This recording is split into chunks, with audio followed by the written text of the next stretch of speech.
بسم الله الرحمن الرحيم إن الله وملائكته يصلون على النبي يا أيها الذين آمنوا صلوا عليه وسلموا تسليما. Respected scholars and dear brothers and sisters in Islam. My presentation is about wealth inequality and Islam. You have been listening wonderful presentations from very accomplished scholars, and at the end here I am in your service discussing a topic which is also very relevant to our day-to-day life.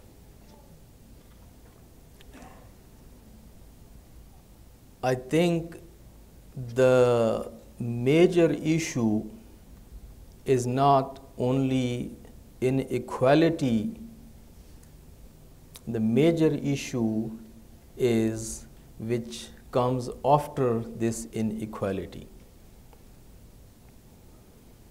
Inequality is very much a natural phenomena, and human society had always that issue and will continue to have it. Allah subhanahu wa ta'ala has created human being with different potentials, with different abilities.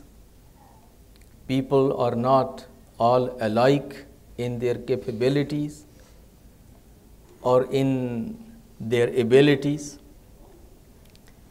And whatever we go through in our life, that also produces those inequality in certain areas of life. So I will say that although I know that in Western or in contemporary society, when this issue is being discussed, it is mainly issue of inequality. But I think the issue is more than that, and that is not inequality, it is actually controlling the wealth. It is holding the wealth.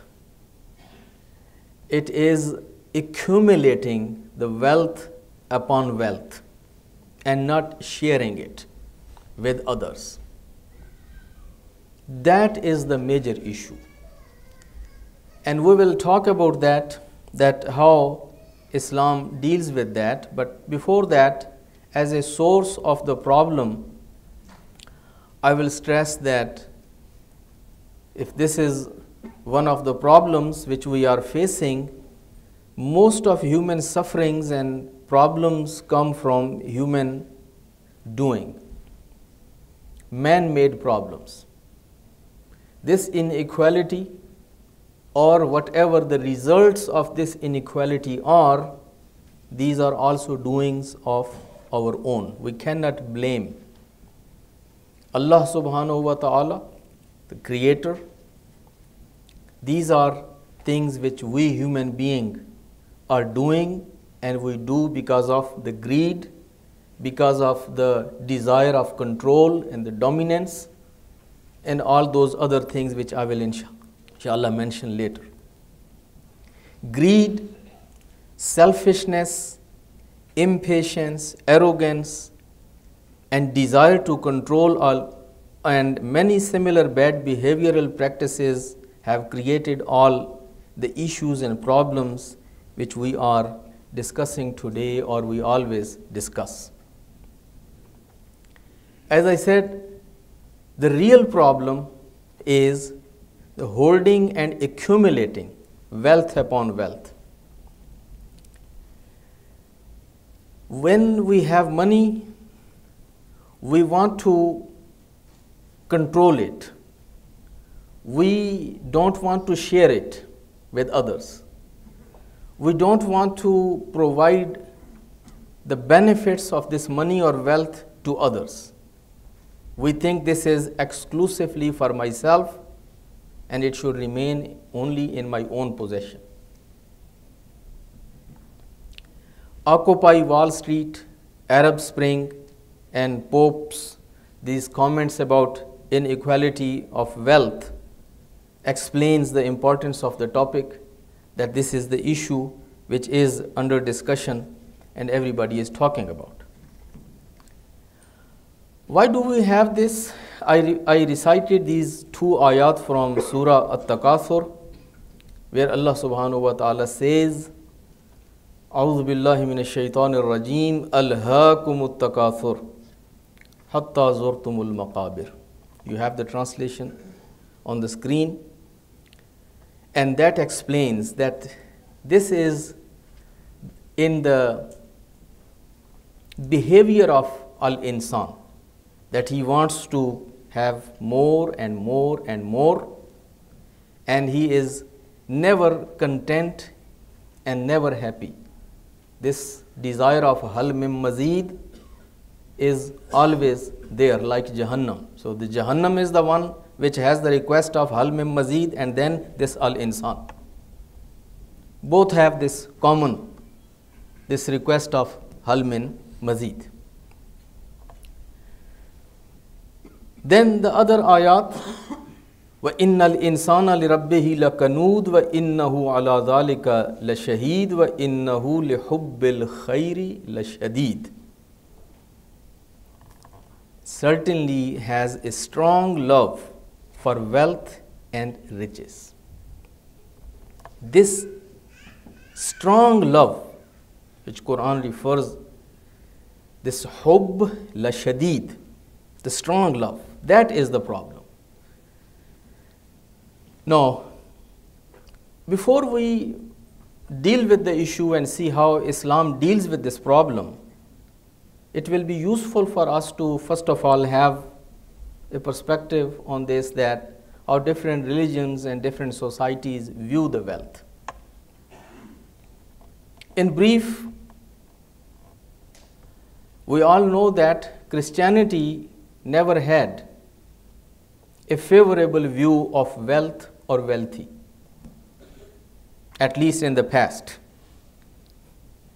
Now, if they have reformed themselves or adjusted their position on many of the issues, these are the contemporary positions, but historically Christianity never had a favorable view of wealth or wealthy.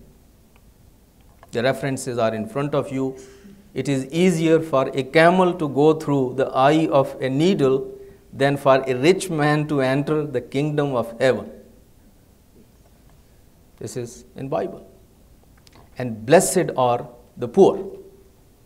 And the other references I will skip because you have in front of you and you can read faster than me. Then in Buddhism also we know that those who renounce worldly possessions and pleasures in favor of a life of a minimal needs are considered noble ones. So if you have minimum and you don't have much, you are noble, you are great, and you are better human beings. In many other religions also we have a similar kind of belief. But when we come to Islam, in Quran, when we look at the ayat and the verses and on the subject, we see that Quran doesn't criticize the wealth or the wealthy just because they are wealthy. Matter of fact, when we read Quran and when we read what is applied and what is between the lines, we see that actually Quran wants to see everyone self-sufficient, well-to-do, affluent. One should be able to maintain their dignity and honor, live their life well, help and support their dependents, and even be able to take care of those who are poor and in need in your family or in your neighborhood or in society. And that is the emphasis what we see in Quran. Ayat are in front of you from Surah At-Talaq and Surah An-Nisa. I am sure that you have glanced the translation of these ayat and is making the point that Islam doesn't make that difference that if you are poor, you are better, and if you are rich, then you are a person of lesser nobility or the lesser taqwa, or you are not that good in eyes of God because you are rich. And vice versa is also, Quran doesn't say that if you don't have much money, then you are not favorite to Allah. And you have to be very wealthy in order to be favorite in eyes of Allah. Inna akramakum indallahi atqakum. The standard is taqwa. It's not the amount of money which you have or the amount of your possessions. But in these ayat, we see that Allah subhanahu wa ta'ala is talking about poor and rich both and their responsibilities and encouraging the rich to spend all that what we see here. Since I have more to say in my conclusion, in my concluding remarks, I am kind of going faster here and just showing you the presentation and the writing on the screen. So you are glancing that, and we will have some more discussion at the end. In Islam, what we see, the approach is not to make so much effort to make everybody equal financially. The effort is to bridge the gap between the wealthy and the poor, and then make an effort that this wealth doesn't get too much accumulated, and Islam comes up with a mechanism and with a system where this wealth goes in circulation. It gets divided, circulated, and it doesn't just get too much sitting at one place. So Islam deals with this problem not by preaching the hatred against the rich or the richness or the wealthy and encouraging the poor to go and chant the slogans and take over on the wealth of the wealthy. Like in some of those isms, now alhamdulillah, the time of those isms is gone and we are now at least out of that debate and that problem. But that was hatred of wealth or wealthy. Islam shows us a different way. And that way is that Islam brings a system of circulating the wealth. System of zakat, which is a tax on wealth and wealthy. We are all familiar. I don't have to define for you the zakat or the rules of zakat. I'm just bringing it as a reference that zakat is a mean to circulate the wealth and take some wealth from the wealthy in the benefit of the poor. Homes is another way similar to the income tax. And then we see that in Islam, for example, these laws of inheritance after the death of any Muslim, his accumulated wealth or whatever wealth he or she had gets divided into his or her heirs, which is a larger number of people comparatively if you look to other traditions and other systems and other religions. In Islam, the number of people who inherit is larger and more.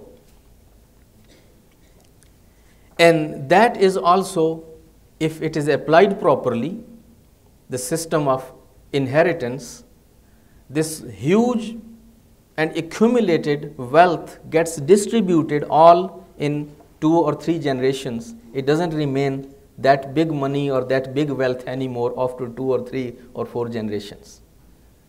Even it is a huge one, it all gets circulated and goes in so many hands. So that is a system to circulate the wealth and keep this system of check and balance.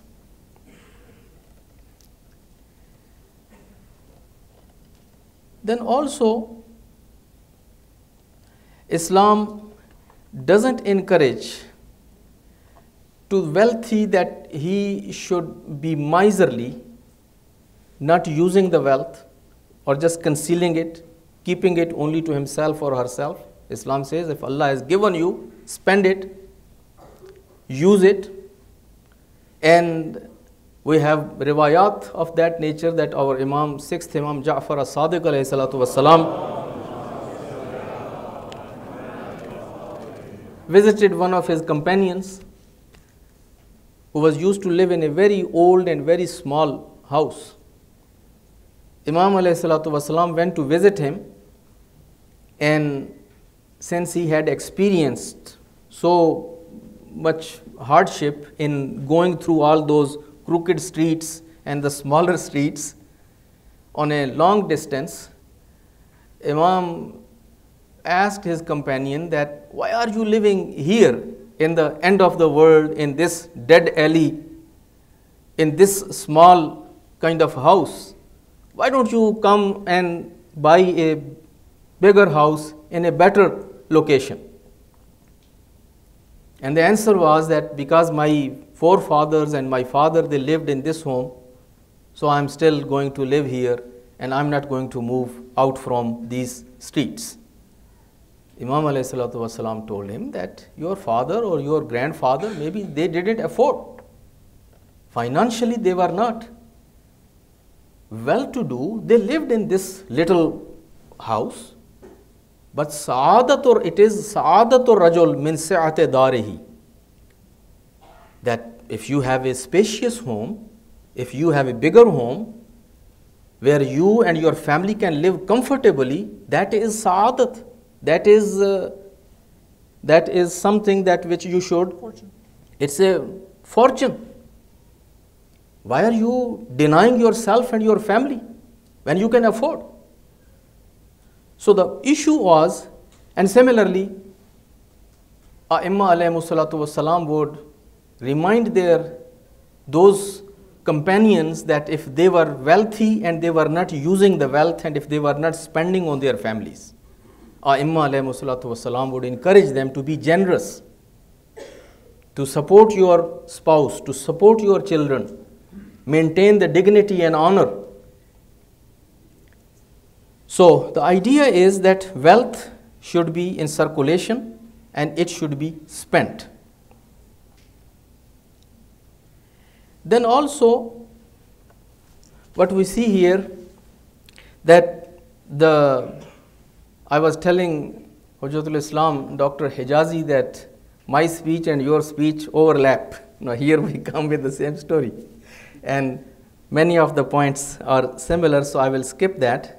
The story of Asim and Amirul Mu'mineen and other A'imma alayhimu salatu wassalam were telling their people that they should spend and they should use this money, and the money should be utilized, zakat, khums, sadaqat and kaffarat, many of the financial penalties and the establishment of endowments and the charitable activities in Islam. These are all encouraged, where you can spend, you can include others, and you can make this money in circulation.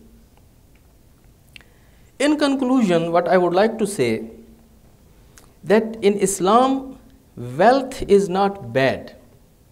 Actually, Quran uses a word for wealth, and that word is khair. وَمَا كُتِبَ عَلَيْكُمْ إِذَا حَضَرَ أَحَدَكُمُ الْمَوْتِ إِن تَرَكَ خَيْرًا الْوَصِيَّةُ لِلْوَالِدَيْنِ وَالْأَقْرَبِينَ بِالْمَعْرُوفِ حَقًّا عَلَى الْمُتَّقِينَ. The word which Quran uses for wealth, that is khair. Khair. Or in Surah Jumu'ah, فَإِذَا قُضِيَتِ الصَّلَاةُ فَانْتَشِرُوا فِي الْأَرْضِ وَابْتَغُوا مِنْ فَضْلِ اللَّهِ. Money is fadlillah. Wealth is fadlillah. It is the grace of Allah. It is the fadl of Allah. Or hada min fadli, not in Pakistan. Those who are from Pakistan, they know what it does mean it. Hada min fadli rabbi. But hada min fadli rabbi, fadl. So money and wealth is fadlullah. It is khair. It is ni'mat. And if we look to the du'as, the Prophet and A'imma and the Salihin, one of du'a was always asking more rizq and abundance of rizq. So that is wealth. So if it was bad, then Prophet and A'imma would never ask du'a. Mu'mineen and Salihin were not encouraged to ask dua of money or dua of wealth or dua of rizq. So it is not bad. And Islam doesn't preach the poverty. Rather, it encourages people to be self-sufficient. And in addition, they are encouraged to help the others and get involved in the charitable activities. Dr. Clark was making a point that Islam, and particularly the Shi'i branch of Islam, is very realistic. And Islam is a very realistic religion. Islam knows that no matter what, but in every human society, there will be poor and rich. I don't see there is any prophecy and any mention that even after the zuhur, for example, everybody will be alike in their possessions and in their amwal. There will be justice, there will be adalat, there will be virtues, everything. But there is no promise of financial equality. The financial issues have been there and will be there. That is why Islam established a culture which is based on iman, taqwa, piety, brotherhood. Islam connects everyone in the family and in the community and the society. It reminds them, first of all, you are all one family, children of same father and mother, Adam and Hawa. Then you all are brothers in iman. You all are brothers and sisters in faith. Prophet, after migrating, established that muwakhat, the aqdul muwakhat, making everyone brothers. Then Islam establishes a culture and a system of charity, sadaqat, which include zakat, khums, sadaqah, kafarat, nuzur, awqaf. All these things that in a Muslim society, when we have all these things, so everybody will be taken care of and everybody will be helping. Wealthy will be bringing money and spending in awqaf, and will be spending money in these other things. And then there is a culture of ta'awun. Ta'awanu alal birri wa taqwa. There is a big encouragement in Islam that people should cooperate. I remember after Islamic Revolution in Iran, everything was ta'awuni. So there was a culture of ta'awuni. And so many ta'awunis were here and there. So the idea was that people should share or pool their resources, and they should help each other to sell and buy things on reasonable prices where the poor can also get the advantage. Then Islam establishes a system where lending the good loan becomes a big virtue, qarzul hasana. In Quran, Allah talks about that, and it is actually better to give that qarz than just giving somebody money, because it saves the honor of that person. It is a very respectful way of helping a needy. And also this money will come to you and then it will be utilized again, given to somebody, and then again it will go in somebody's hand. So if you give to someone forever, you helped only one needy. But if you lended this money as a loan, then the same money will go in so many hands and so many people will be using that. And that is another way of making money in circulation.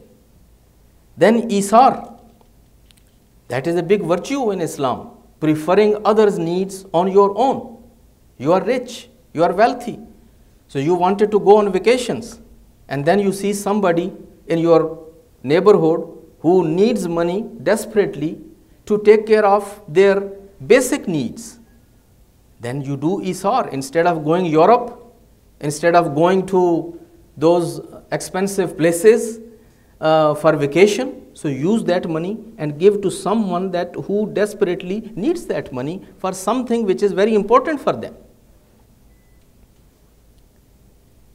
And we have examples actually that when people preferred others' needs on their own very basic needs, وَيُطْعِمُونَ الطَّعَامَ عَلَى حُبِّهِ مِسْكِينًا وَيَتِيمًا وَأَسِيرًا. That this family of Ahlul Bayt, it was not something spare. This was their only barley bread which they had for their dinner after fasting. And here a needy comes at the door, yatim, miskeen, asir, and they give that to that needy person at the door, and they fast again without any bread. That is Isar. So when Islam enforces these principles and these teachings and these values, so we see money in circulation and people helping each other. So that is one thing, that Islam has a system, laws, legislation, certain practices, that if they are all put in practice, money goes from one hand to other and it circulates. Then we need to also understand if the accumulation of money is a problem and problematic. When people become too wealthy, then they become arrogant, they become too much dominant, they buy out the governments, they break governments, they make governments, they buy lobbies, they sell and buy nations and communities and governments, and they establish so many social evils. You all know that. Quran talks about these people as musrifin. These are the people who are musrifin. They not only spend the money more than what they really can afford, but they create so many social issues and problems. But I conclude by saying this, that if accumulation is a problem, Islam has also a way which stops people from going to that lifestyle where they build these financial empires. And why people do that, or how people afford that? If you go and do the survey, and all those people who consider themselves successful people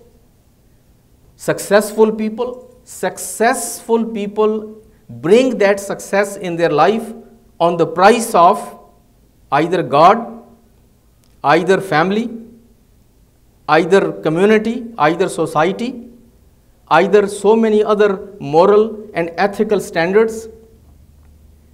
Because if people are involved with ibadat, and if they know that 5 times they have to get out of their work and go and pray, They have to go for Hajj and Umrah and Ziyarat.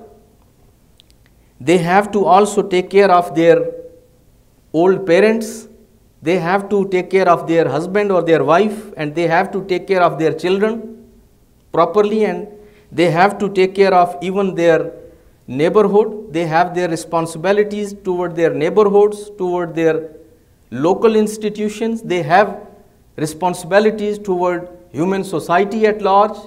They have responsibility toward society where they live, and they have to give some time as a volunteer. They have to give some money. They have to give some advice. They have to get involved with all those organizations and institutions.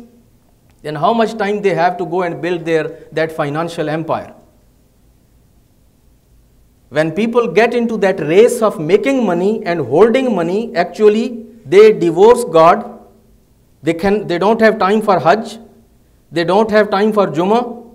They don't have time for coming to masjid, because they are working and they are busy, and their career and their company and their business doesn't allow them to go for Hajj or Umrah or Ziyarat or masjid or Jummah. And also they abandon the needs of their parents. They don't have time for parents, put parents in the what they call the senior people place? Nursing homes. And then these so-called successful people, they don't have time for their spouses. They have to go and just take care of their duty and business and job and company and career. So they are not taking care of their wife or husband properly, and then they abandon their children, they abandon their family, and they abandon their extended family, and they abandon the local institutions and charities and all the other responsibilities, and they have no time for jihad, and of course they don't have any time for any Muslim suffering any part of the world, or any mustazaf suffering any part of the world, because they don't have any time. Where is their time going? Their time is all going in making money, holding money, and building that big empire, the financial empire. But if people are living a balanced life, they give their time to God, they give their time to their family, they give their time to extended family, they give their time to their local masjid, their local institutions, they give their time to their friends, they give their time to the Ammatun Nas, and they give their time to the good causes in the local community or in the national or international community, then how much time they have? This is another way where Islam deals with this problem, that people should engage in healthy activities and they should be put in proper control. Thank you very much. May Allah bless.